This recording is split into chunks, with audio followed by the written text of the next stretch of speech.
അപ്പോൾ ഇത് നമ്മൾ ഇന്ന് പോയ ഒരു വെഡ്ഡിങ് റിസപ്ഷൻ്റെ വീഡിയോ ആണ്.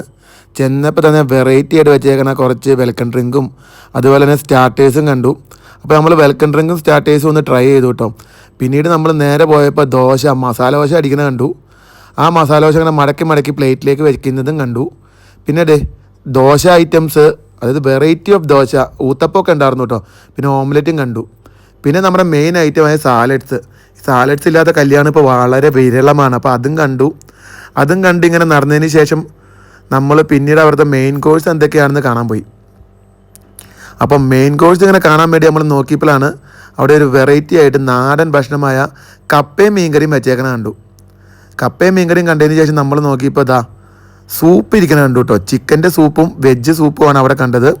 അപ്പോൾ സൂപ്പും കണ്ടതിന് ശേഷം നമ്മൾ പിന്നെയാണ് മെയിൻ കോഴ്സിൻ്റെ അടുത്ത് എത്തിയത്. അപ്പോൾ അവിടെ പല വെറൈറ്റി മെയിൻ കോഴ്സ് ഇരിപ്പുണ്ടായിരുന്നു.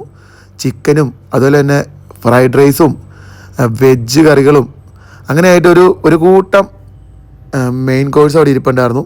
പിന്നെ നമ്മൾ പുറത്തേക്ക് ഇറങ്ങിയപ്പോൾ ഒരു വെറൈറ്റി സാധനം കണ്ടു, നമ്മുടെ തട്ടുകട. ഇപ്പം നമുക്കിങ്ങനെ തട്ടുകടയൊന്നും കാണാൻ കിട്ടില്ല. അവിടെ നിന്നൊരു ചേട്ടൻ ചായ അടിക്കണേ കണ്ടു. അധിപൻ സിനിമയുടെ പോസ്റ്റർ, പഴയകാല ഓർമ്മകളൊക്കെ വന്നു കേട്ടോ. അത് കഴിഞ്ഞ് നമ്മൾ ഡെസേർട്ടിൻ്റെ ഐറ്റം നോക്കിയപ്പോൾ ജിലേബി ലൈവായിട്ട് ഉണ്ടാക്കണ കണ്ടു. ജിലേബിയും കണ്ട് അവിടെ വേറെ എന്തൊക്കെയാ ഡെസേർട്ട് ഇരിക്കണേന്ന് നമ്മളിങ്ങനെ നോക്കി നടന്നപ്പോൾ ഐസ്ക്രീമും ഗുലാബ് ജാമും ഒക്കെ കണ്ടു. ഇതെല്ലാം കണ്ടിട്ട് നമ്മൾ തിരിഞ്ഞു നോക്കിയപ്പോഴത്തേക്കും അവിടുത്തെ ജിലേബി ഇങ്ങനെ പാത്രത്തിൽ നിറഞ്ഞിരിക്കട്ടെ അടുപ്പത്ത്, അതും കണ്ടു. ഇത് ചെറിയ കാറ്ററിങ്ങിൻ്റെ പരിപാടിയായിരുന്നു.